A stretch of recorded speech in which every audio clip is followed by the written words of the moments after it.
that could be elected.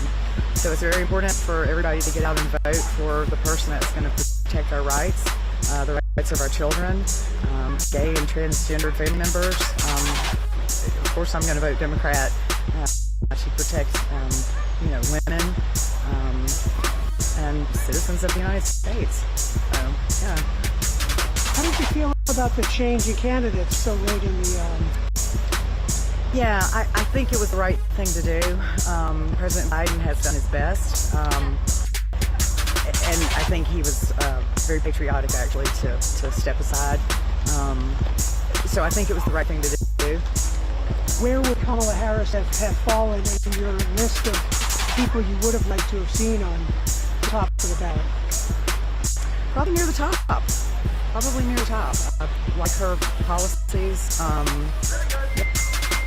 Do you have any thoughts on there was trouble last time?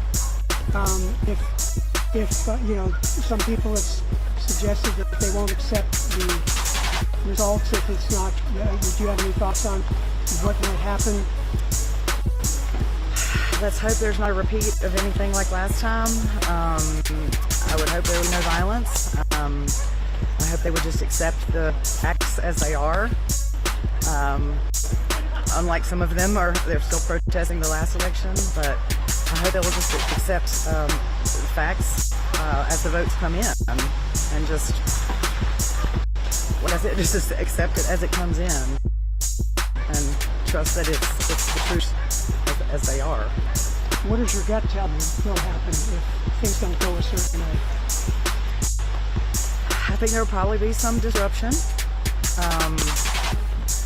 I hadn't thought that far ahead, really, because I'm just trying to stay positive about it. But I'm sure there will be some isolated incidences. Because unfortunately, that seems to be the nature of that party right now.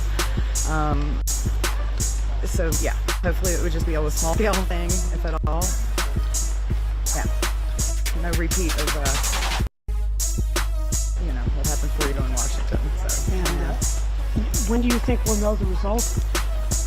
Fingers crossed it would be tomorrow. I don't know. In the old days, you would know that night or that next morning.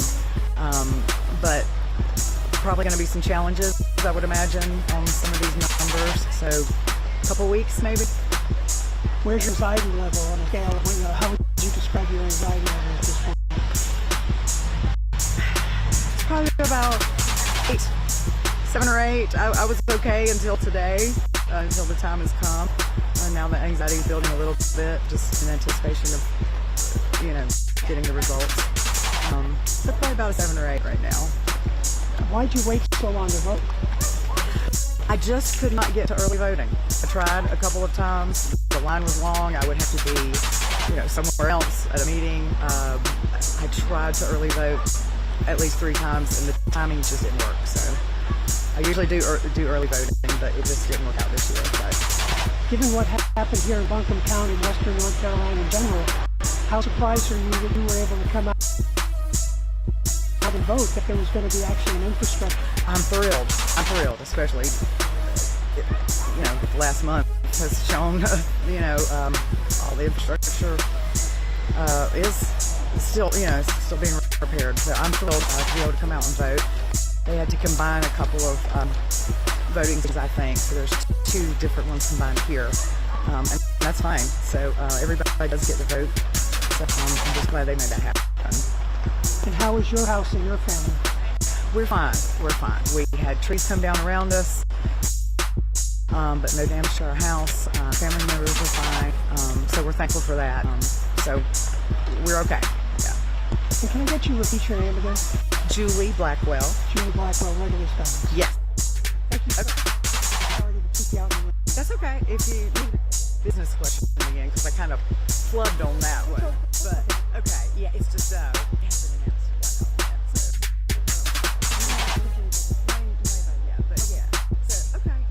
Yeah.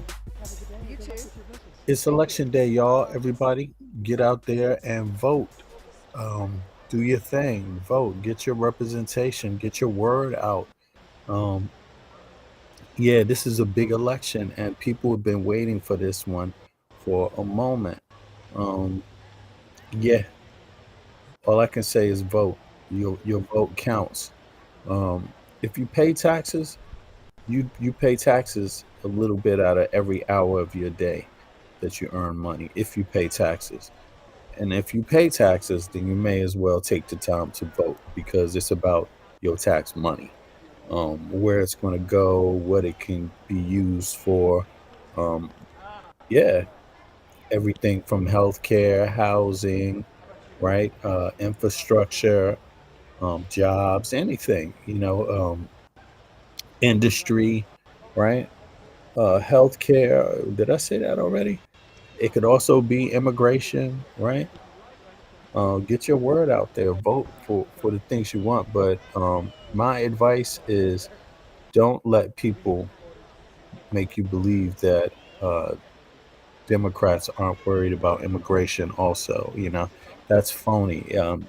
Everyone should care about immigration, just like everyone should care about healthcare, right?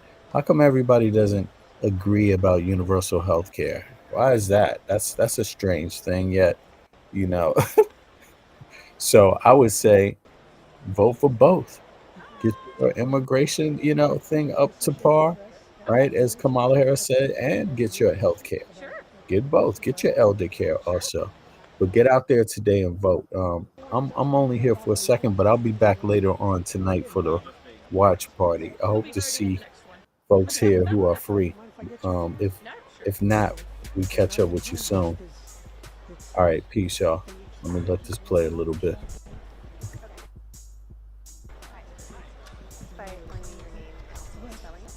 Yeah, my name is Alex Karjiker. Last name is spelled Karjaker. And how old are you? I'm 35. So can you tell me who you voted for and why? I generally voted for the Democrat candidates. And I voted for them because I think the top of the ticket, the Harris-Walz administration, is going to be very competent. They're going to do the right thing by the economy. There's been a lot of success that's happened over the last 4 years. I know there's been challenges with inflation, but I think they've got the right ideas on how to move forward. They've got this big housing plan. They're going to try and build a lot more housing units, and that's a big deal for me living in New York, which is high. You said you turned specifically, right? How long have you been in New York? I've been in New York for about 2 years. I came here for law school. Crystal Shirk. What issues matter most to you? Christine Yale, Housing is a really big issue for me. 46. Yeah, housing is a really important issue for me. I think New York is a really amazing place, and I'd love for more people to live here, but the rents are just too high. And so it's important for me that candidates really prioritize expanding more housing, more affordable housing, more nonprofit housing, more housing just all over. And what appealed to you most about the presidential candidate? Like I say, so the Harris and Walz campaigns come out pretty strongly with some plans.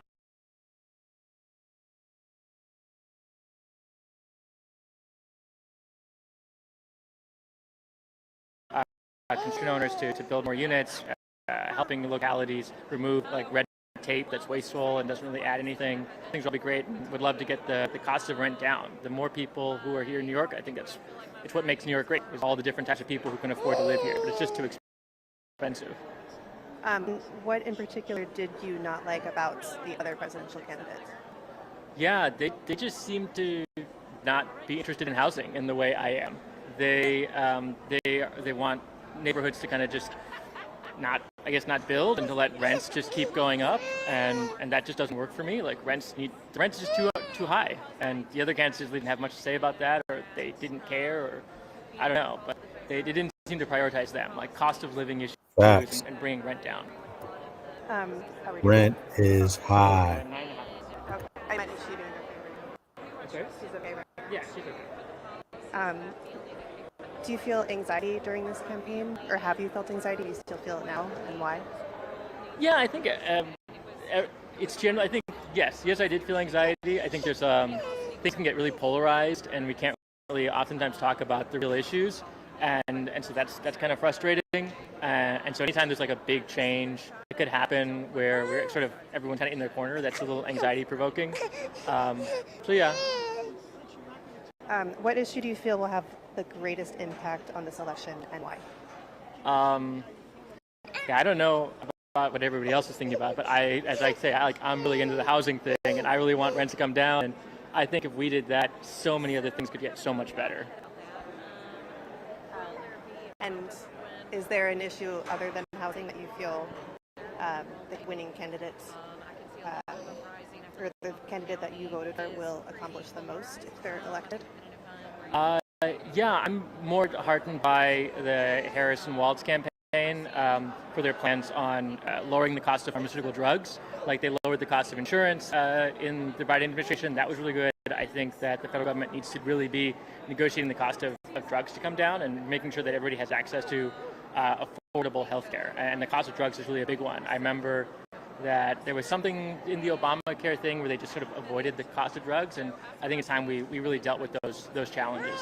So getting cost of insulin down, getting the cost of big medication for help people reduce heart attacks, and anything else that just folks got to pay every month. So I feel the reason I don't want to reduce that information is because I do not feel that friends and family should judge me dependent upon the choices that I make in that regards.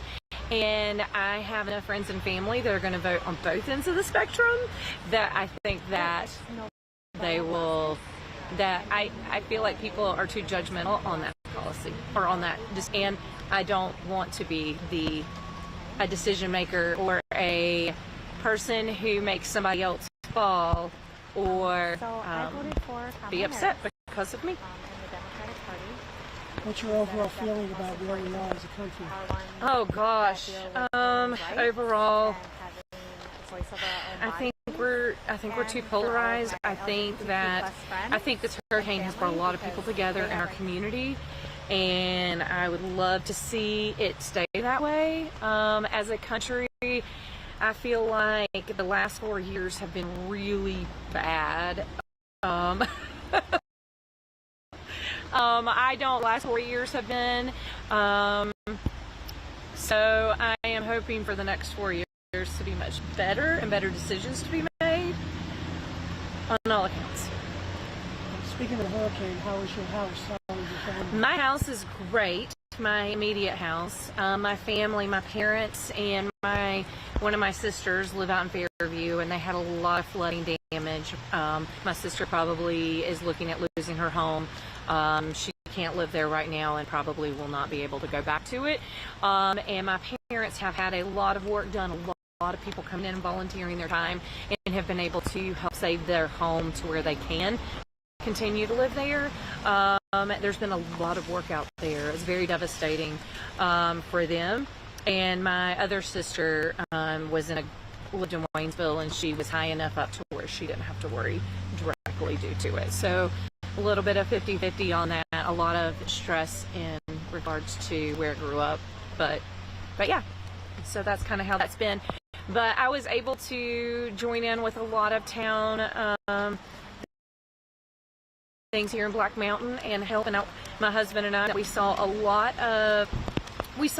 of people in some of the decision making about local decisions were based on who did we see out and about, who did we see make some big stand in the middle of the hurricane, provide accurate information, show up at the volunteer stations, who were we visibly able to see, because we were very involved. My husband was part of the bike brigade that started up. I was part of the First Baptist Medical Center at Black Mountain First Baptist that started up, and we were both very involved for those first 3 weeks until we all had to go back to work regularly with our regular jobs, and we were able to kind of see out and about what it was like.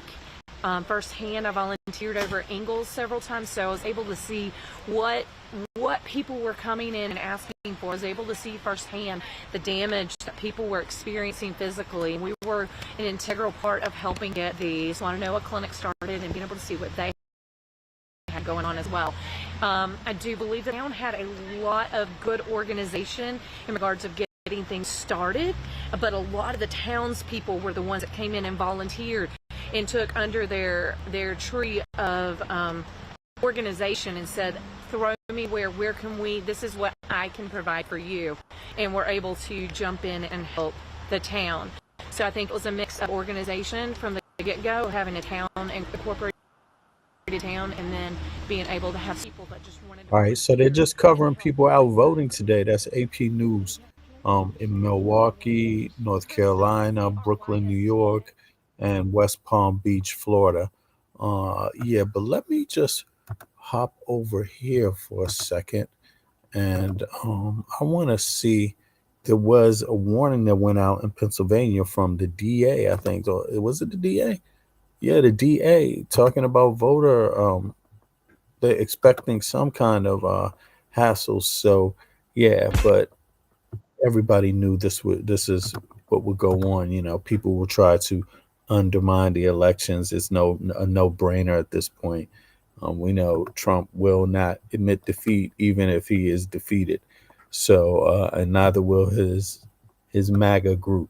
But let's see. And now they here. can start counting the real votes. Voters get to have their say officially today. We are in Bucks County, Pennsylvania. This is the biggest swing county, the biggest swing state. Oh yeah, P.S. y'all, tonight for the watch party that's later this evening, or in the day for Americans, and yeah, just to let y'all know, we're gonna have fun tonight. With its 19 electoral votes, Biden won this county and won Pennsylvania 4 years ago. This time around, nearly 2 million mail-in ballots have been received across the Commonwealth. They still have time to hand those mail ballots in by 8 p.m. tonight. Here in Bucks County, more than 120,000 mail ballots have been handed in. And the mail-in ballot here in Pennsylvania, the counting of them is a huge thing, especially in Philadelphia. With the rules in Pennsylvania, it can slow things down. The district attorney in Philadelphia offered a very clear warning to anyone looking to intervene, interfere, or get in the way this election day. Anybody who thinks it's time to play militia, F around and find out. Anybody who thinks it's time to insult, to deride, to mistreat, to threaten people, F around and find out. We do have the cuffs, we do have the jail cells, we do have the Philly juries, and we have the state prisons.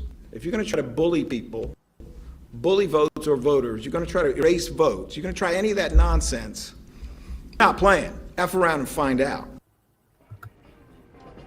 Polls are open across the Commonwealth. Right now they open at 7 a.m. They close at 8 p.m. this evening. Here in Bucks County at Bensalem High School, we saw people lining up more than an hour before the doors opened here to make sure they were first in line. Over to Sarah now in Battleground, Wisconsin. Hey, Sarah. Hey, just seconds ago, a big announcement was made here in Cedarburg, Wisconsin. The 2024 polls for the election are now open. And the very first absentee ballot can now be counted. We are off to the races in what polls have predicted may be a razor-thin victory for either candidate in this state. Wisconsin is one of those so-called blue wall states. The big question this morning is, will the blue wall stand for Harris or crumble for Trump this election? The way Wisconsin counts its vote is shift from Trump to Biden in 2020 after nearby Milwaukee led Trump and his allies to begin unfounded questioning of the fairness of the election. Cedarburg, by the way, which is a picture-perfect town with an extremely high voter turnout to the tune of 90%. This city has voted Republican for every single presidential election since 1936 until 2020, when it broke blue for Joe Biden. With its 12,000 plus voters, Biden won by just 19 votes then. And it foreshadowed what happened in the entire state of Wisconsin, which went to Biden by 20,000 plus votes. The weather, by the way, not picture perfect, though the town is. It is raining here. But there are already 50 people who were outside in line long before the doors even opened, and now they are all coming in. You can hear the excitement, and you can see all the folks behind me and the poll workers. The first vote was cast just 2 minutes ago. Kate? I will take it, Sarah. Thank you very much. As you can see, the polls open behind Sarah in Wisconsin. They're open in Georgia and North Carolina as well, and they will be two of the key swing states where the polls close the earliest at 7 and 7:30. Miguel Marquez in Wilmington, North Carolina. Nick Valencia is in Lawrenceville. First, go to you. What are you seeing this morning? Long lines. Look, I want to show you what's happening outside the Moose Lodge here in Wilmington. People who have been voting in Wilmington all their lives say they have never seen lines as long at this precinct. This is short. This is about 30, 40 people. Yeah, this is short. Right now. I was about They've to say this is short. What are they talking about? at least 75 or 100 since the polls opened at 6:30 this morning. Okay. We've spoken to tons of voters. Why are we here? It's a purple county in a purple state. Both campaigns have been working very, very hard here. We spoke to voters sort of on both sides.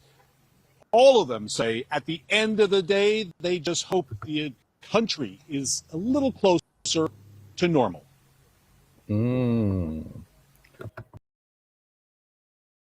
I hope so. That sounds like an interesting message. A little closer to normal. Runaway. I have several friends that are Trumpers. No problem with that. They vote who they want to vote. My concern is that when you see me broke down, stop and pick me up. I don't care who you voted for. I want to be a community again. I feel there's a lot of hatred out there, and I would like to see less of that. You know, less violence, all that stuff.